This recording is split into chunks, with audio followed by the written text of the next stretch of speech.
इस मैच में जहीर खान मैदान में तो आए, लेकिन अब तक भारत के 8 विकेट गिर चुका था।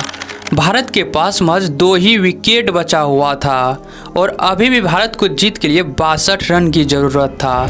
जहां सचिन तेंदुलकर, युवराज सिंह और धोनी जैसे बल्लेबाज ऑस्ट्रेलिया की घातक गेंदबाजी के सामने कुछ नहीं कर पाए, तो वहीं दुनिया जहीर खान से क्या ही उम्मीद लगा सकते थे। लेकिन उस दिन जहीर खान ने अपनी घातक गेंदबाजी तो किए ही थे, लेकिन बल्लेबाजी से भी कंगारू गेंदबाज को लंका लगा दिए थे और मुंह बंद कर दिए थे उन चूतिए मीडिया वालों की जो भारत पर टिप्पणी कर रहे थे। यह साल था 2007 की, जब पूरे कंगारुओं की फौज भारतीय भूमि पर कदम रखा था और यह सीरीज का 7वां वनडे मैच था जो मुंबई के क्रिकेट ग्राउंड में खेला जा रहा था।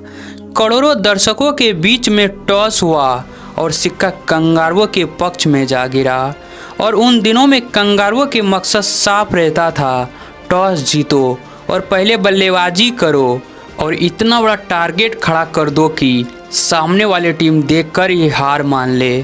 तो चलिए आते हैं स्टोरी पर। तो रिकी पोंटिंग ने टॉस जीतकर पहले बल्लेबाजी करने का फैसला लिया। तो वहीं पर ऑस्ट्रेलिया की तरफ से पारी को शुरुआत किया माइकल क्लार्क और एडम गिलक्रिस्ट, यानी कि ऑस्ट्रेलिया की वह खौफनाक जोड़ी जिसे देखकर ही सामने वाले गेंदबाजों के रूह कांप जाते थे। तो वहीं पर भारत की तरफ से पारी का पहला ओवर डालने के लिए आते हैं जहीर खान। उन दिनों में जहीर खान की स्विंग काफ़ी खतरनाक हुआ करता था।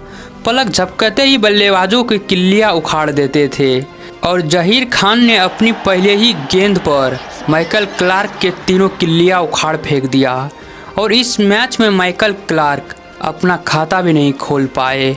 अपने मकसद में कामयाब तो हो चुके थे भारतीय कप्तान और जहीर खान, लेकिन अब जो ग्राउंड में आए थे वह गेंदबाज के लिए किसी काल से कम नहीं था, यानी कि क्रिकेट के गैंगस्टर रिकी पोंटिंग और एडम गिलक्रिस्ट ने अपनी बल्लेबाजी का टेलर दिखाना शुरू किया।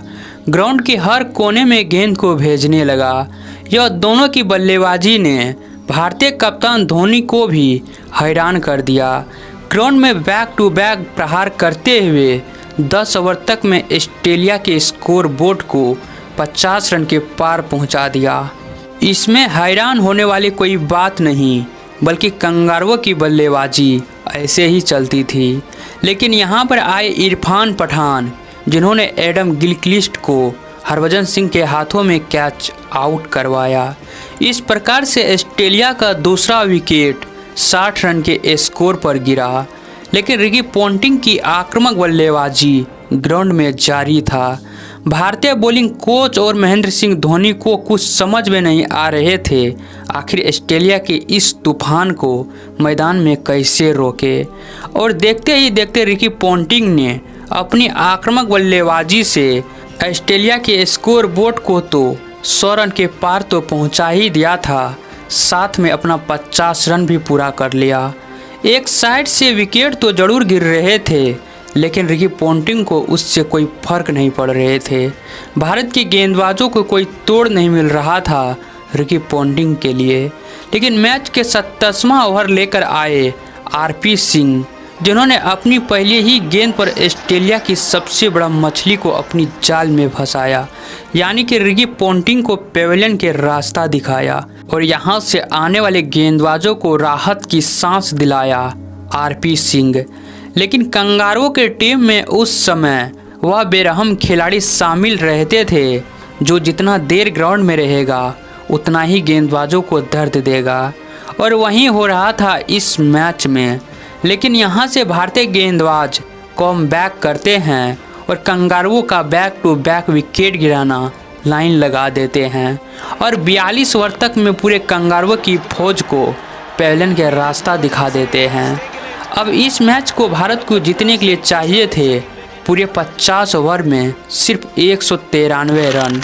लेकिन इस मैच की असली कहानी तो अब यहाँ से शुरू होने वाले थे। उन दिनों में कंगारुओं के बल्लेबाज जितना खतरनाक होते थे, उससे ज़्यादा खतरनाक तो उनकी गेंदबाज हुआ करते थे। ब्रेटली जॉनसन तो सामने वाले बल्लेबाज को सर फोड़ने के लिए ही मैदान में उतरते थे और हुआ भी कुछ ऐसा ही। जॉनसन ने अपनी पहले ही गेंद पर सौरव गांगुली को पेविलियन के रास्ता दिखा दिया। उसके बाद आए दिनेश कार्तिक, जिन्होंने जॉनसन की रफ्तार भरी गेंद को देख ही नहीं पाए कि किधर शॉट खेले और यहाँ पर दिनेश कार्तिक भी जॉनसन के शिकार हो गए। महज 8 रन के स्कोर पर भारत के 2 विकेट गिर चुका था। अब सचिन तेंदुलकर के साथ देने के लिए आए युवराज सिंह। युवराज सिंह के बारे में आप लोग को ज़्यादा बताने की ज़रूरत नहीं। अगर युवराज टिक गए तो अकेले ही मैच जिता देते और नहीं टिका तो कोई बात नहीं। युवराज सिंह के ऊपर जॉनसन ने यॉर्कर गेंद का प्रहार किया, लेकिन युवराज ने उस गेंद को उसी के अंदाज में दिशा दिखाया। युवराज सिंह ने बैक टू बैक चौका लगाकर जॉनसन की अकड़ थोड़ा कम किया। उसके बाद सचिन तेंदुलकर भी अपने हाथ को खोला और कवर के चीरते हुए एक शानदार चौका लगा दिया। इन दोनों बल्लेबाजों को कंगारुओं गेंदबाजी के आगे एक एक रन लेना मुश्किल होते जा रहे थे और अगर रन बन भी रहा था तो वह कंगारुओं की ही गलती से। अब 10 ओवर के गेम समाप्त हो चुका था और भारतीय टीम का स्कोर था सिर्फ 38 रन। लेकिन यहाँ पर आए ब्रेटली, जिन्होंने सचिन को आउट करके ग्राउंड में शांत होकर खड़ा हो गया, क्योंकि वह भी जानते थे अगर हम सचिन के आगे जश्न मनाए तो अगले मैच में हम जश्न मनाने के लायक ही नहीं बचेंगे।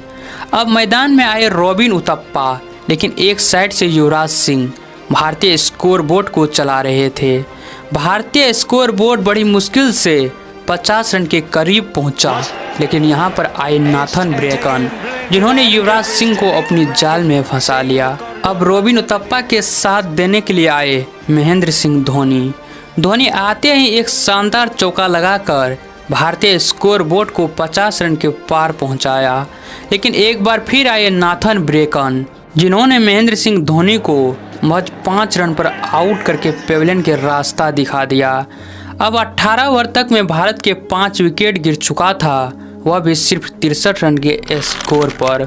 उसके बाद आए इरफान पठान, जिन्होंने इस मैच में अपना खाता भी नहीं खोल पाए। अब यह मैच जीतना ना के बराबर दिख रहा था और दुनिया भी उम्मीद छोड़ चुका था कि कौन शेर के मुंह से निवाला छीने, क्योंकि अब भारत के आने वाले बल्लेबाज कोई बल्लेबाज नहीं था बल्कि गेंदबाज था।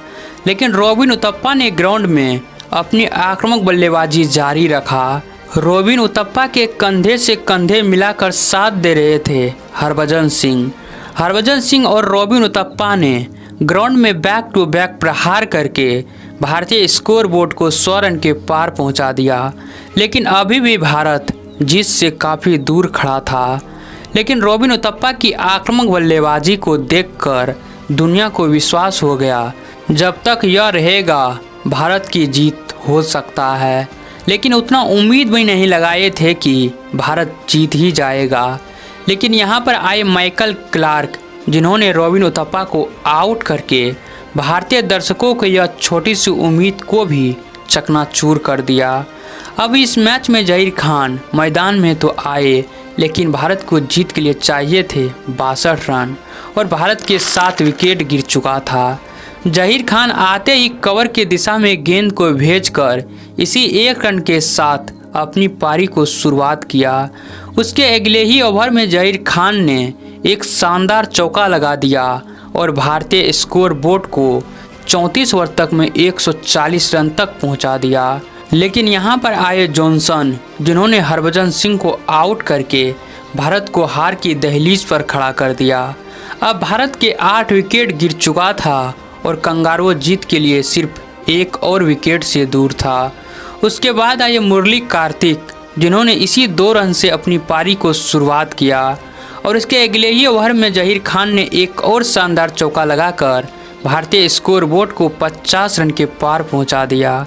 अब यहां से भारत को जीत के लिए चाहिए थे 36 रन। गेंद तो काफ़ी ज़्यादा था, लेकिन भारत के पास विकेट नहीं था और इसी बात को ध्यान में रखते हुए मुरली कार्तिक और जहीर खान ने ग्राउंड में बैक टू बैक प्रहार करना शुरू कर दिया। इस मैच में दोनों टीम के सांसें रुके हुए थे और ब्रैडली मैदान में गुस्से से दांत दबा रहे थे। इस प्रकार से मुरली, कार्तिक और जहीर खान ने भारत को जीत के काफ़ी करीब पहुंचा दिया था। अब यहां से भारत को जीत के लिए चाहिए थे 37 गेंद में महज 6 रन, लेकिन फिर भी भारतीय खेमे में सांसें अटका हुआ था, क्योंकि गेंदबाजी के लिए मैदान में आए जॉनसन। वही जॉनसन जिन्होंने भारत के कई बल्लेबाजों को इस मैच में तो खाता खोलने का मौका भी नहीं दिया। नॉन स्ट्राइक पर जहीर खान था जो 31 रन बनाकर ग्राउंड में खड़ा था, तो वहीं पर स्ट्राइक पर था मुरली कार्तिक। मुरली कार्तिक ने यहां पर 2 रन निकालकर एक बार फिर स्ट्राइक अपने पास रखा। यहां पर जॉनसन की यॉर्कर गेंद को मुरली कार्तिक ने दिशा दिखाया और इसी 4 रन के साथ इस मैच में भारत को जीत दिला दिया।